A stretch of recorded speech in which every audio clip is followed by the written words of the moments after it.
क्यों ना मैं आपको एक ऐसी जगह पे ले जाऊं जिसे देखने के बाद रूह तक को सुकून मिल जाए। एक ऐसी जगह जिसको देखने के बाद हर उस इंसान का दिल यही कहे कि इस जगह पे एक ना एक बार जरूर जाना चाहिए। एक ऐसा जगह जहाँ पे नेटवर्क तो कम रहता है लेकिन सुकून 100% रहता है। जी हाँ, मैं बात कर रहा हूँ one of the most biggest and beautiful lake में से एक, नेपाल के रारा लेक के बारे में।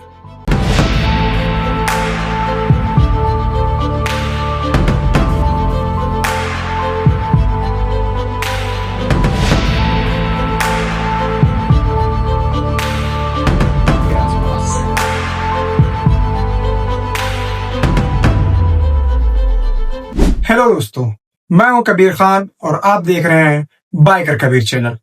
आज मैं आपको एक ऐसी जगह पे लेके जाने वाला हूं जिसके बारे में आपने कभी नहीं सुना होगा।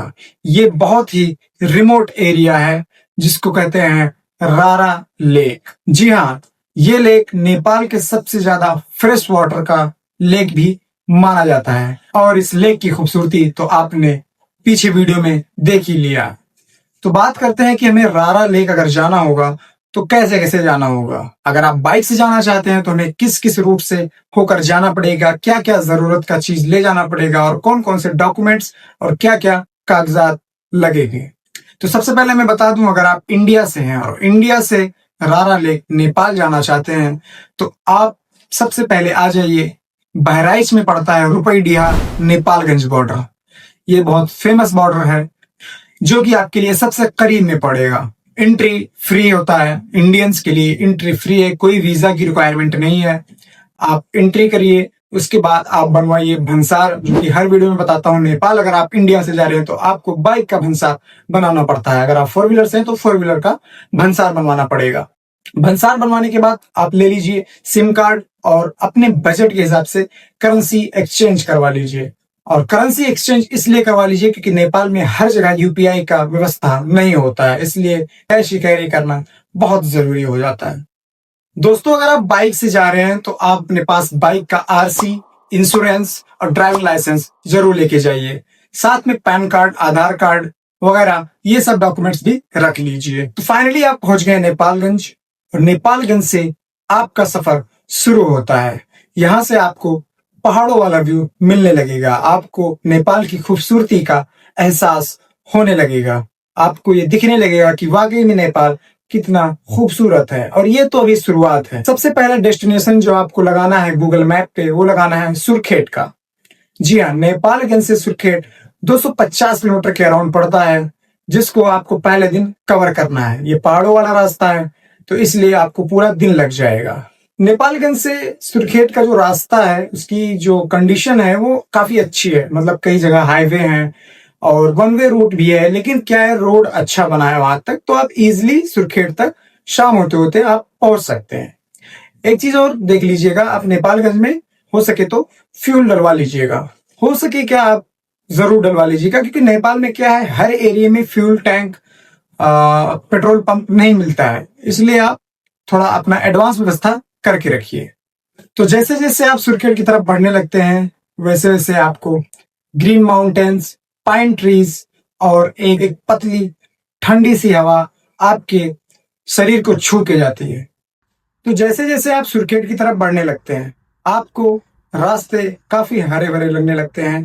पहाड़ काफी खूबसूरत और फुल ग्रीनरी में लिपटे होते हैं। आपको पाइन ट्रीज के पेड़ और एक ठंडी सी हवा जो आपके शरीर को टच करके निकल जाती है, जिसे देख के लगता है कि वाकई में आप नेपाल के पहाड़ों के बीच में राइड कर रहे हैं। आपको ये एहसास होने लगता है कि आप कितने खूबसूरत रोड का सफर कर रहे हैं और उसके गवाह बन रहे हैं। शाम होते होते आप पहुंच जाते हैं सुर्खेत। सुर्खेत में आप अपना नाइट स्टे करते हैं। उसके बाद मॉर्निंग में आप सुबह निकलते हैं जुमला के लिए। जी हाँ दोस्तों, जुमला एक बहुत ही हाई एल्टीट्यूड टाउन है जो कि बहुत खूबसूरत है, जो कि नेपाल के जो घर होते हैं उस हिसाब से डेकोरेट किया गया है उस सिटी को, जहाँ पे रुक कर देखने लायक है। आज का जो रूट है वो है सुर्खेत टू जुमला, जो कि है नेपाल के टफेस्ट राइड में से एक, जिसमें आपको देखने को मिलेगा एक कीचड़ वाला रास्ता, नैरो क्लिफ रोड्स और कई बार, जी हाँ, इसमें आपको लैंडस्लाइड जोन भी देखने को मिलेगा। यहाँ पे लैंडस्लाइड भी शुरू हो जाता है, इधर थोड़ा लैंडस्लाइड का भी इशू रहता है, रोड काफी खतरनाक हो जाता है। नैरो क्लिफ्स ऐसे रोड्स होते हैं जहां पे आप साइड में इतना गहरा खाई होता है और बगल में होता है पहाड़ जो कि छत की तरह काट कर बनाया जाता है। इन सब चीजों का एक्सपीरियंस आपको मिलने लगेगा, लेकिन हर उस मोड़ के बाद जो व्यू मिलता है ना, वो देखने को बनता है। उसे देखकर शरीर की सारी थकान दूर हो जाती है। दोस्तों, अगर आप रारा लेक का प्लान कर रहे हैं तो आप कोशिश करिएगा कि आप मानसून में अपना प्लान मत करिएगा, क्योंकि मानसून में ये रास्ते बहुत ही ज्यादा खतरनाक हो जाती हैं।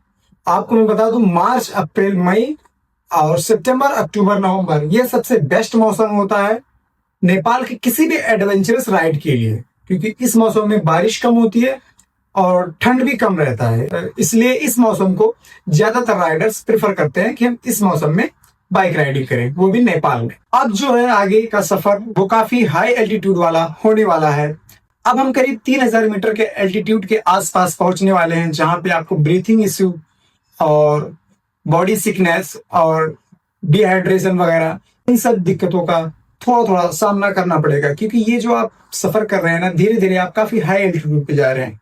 फिलहाल आप पहुंचने वाले हैं जुमला। तो दोस्तों, हम पहुंच गए हैं जुमला, जहां पे कोल्ड वेदर और सिनेमैटिक एंट्री जैसा लगने लगा है। यहाँ का वेदर काफी ठंडा है, आपको ठंड का एहसास होगा, क्योंकि ये थोड़ा हाई एल्टीट्यूड वाला रीजन है और ये स्नो माउंटेन्स के आसपास से इर्द गिर्द ये शहर बसा हुआ है, इसलिए यहाँ पे ठंड भी बढ़ जाती है। रात में यहाँ का टेम्परेचर काफी ज्यादा गिर जाता है। दोस्तों, जुमला पहुंचने के बाद आप नाइट स्टे करिए और उसके अगले दिन यानी दूसरे दिन आपको निकलना है अपने फाइनल डेस्टिनेशन पे, जिसका नाम है रारा लेक। आज का दिन काफी ज्यादा स्पेशल है, क्योंकि हम आज देखने वाले हैं नेपाल का हिडन पैराडाइज। तो दोस्तों, जुमला से जब आप आगे निकलेंगे तो आपको मिलेगा रारा नेशनल पार्क। जी हाँ, एक रेंज है रारा नेशनल पार्क का। इसमें एंट्री के लिए आपको एक परमिट लेना पड़ता है और इस परमिट का जो कॉस्ट पड़ता है वो नेपाली रुपए में 1500 नेपाली रुपए के आसपास पड़ता है। क्योंकि आप बिना इस परमिट के, अगर आप इंडियन है, फॉरेनर हैं, तो आप इस रेंज में नहीं जा सकते हैं। तो सबसे पहले आप पहुंचने से पहले आप परमिट बनवाएं। तो परमिट आप कहां बनवाएंगे? परमिट आपको जुमला में रारा नेशनल पार्क एरिया परमिट का परमिट बनवाना पड़ेगा, तभी आप इससे आगे जा सकते हैं। जैसे ही आप परमिट बनवाएंगे, उसके बाद जब निकलेंगे तो आपको फॉरेस्ट रोड देखने को मिलेगा। यहां से शुरू हो जाता है जंगल, जंगलों के बीच में से आप इतना खूबसूरत रास्ता आपको देखने को मिलेगा कि आप एक घने जंगल के बीच में से जा रहे हैं। साइड में हरे भरे पहाड़ है, चारों तरफ सन्नाटा है, सुकून ही सुकून है।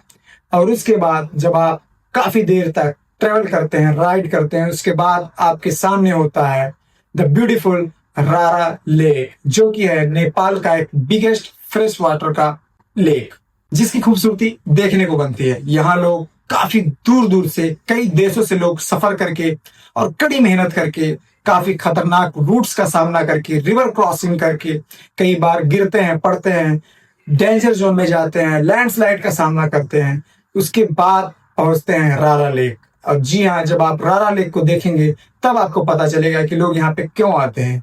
वाकई में ये लेक जो है एक हिडन पैराडाइज है, जो कि नेपाल का एक बहुत ही खूबसूरत लेक है, जहां पे आप जाके बोटिंग भी कर सकते हैं। ये काफी वाइल्ड लाइफ वाला फील और वाइब आएगा आपको यहाँ पे। तो यहाँ पे मैं चाहूंगा कि आप जरूर जाएं और जो जो जानकारी मैं दिया हूं उसका खास ध्यान रखें। अब बात करते हैं बाइक के बारे में।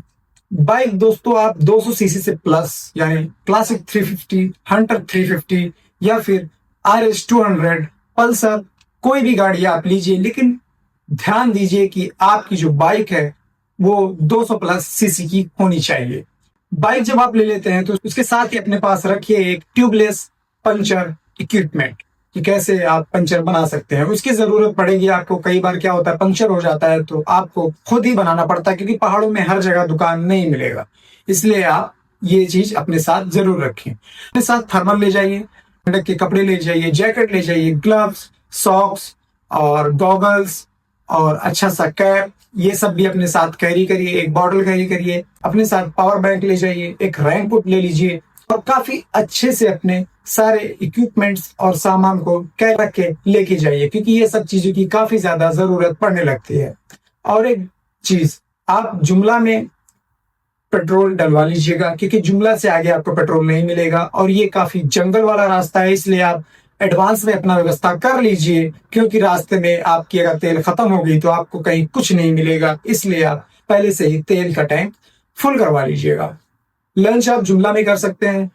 जुमला के बाद आपको रारा जब पहुंचेंगे तो रारा के पास ही आपको एक दो सिटी छोटे छोटे मिलेंगे जहां पे भी आप स्टे कर सकते हैं। जब रारा आप पहुंच जाएंगे, उसके बाद जब आप रारा को एक्सप्लोर कर चुके होंगे तो उसके बाद आपको जस्ट 10-15 किलोमीटर 20 किलोमीटर के अराउंड ही रारा के पास छोटे छोटे विलेज है, वहां पे आप स्टे कर सकते हैं। वहां पे काफी खूबसूरत व्यू आता है मॉर्निंग में। बेसिकली रारा लेक जो है ना, वो सनसेट और सनराइज के लिए बहुत ही ज्यादा फेमस है। यहाँ पे लोग इस चीज को देखने के लिए बहुत आते हैं।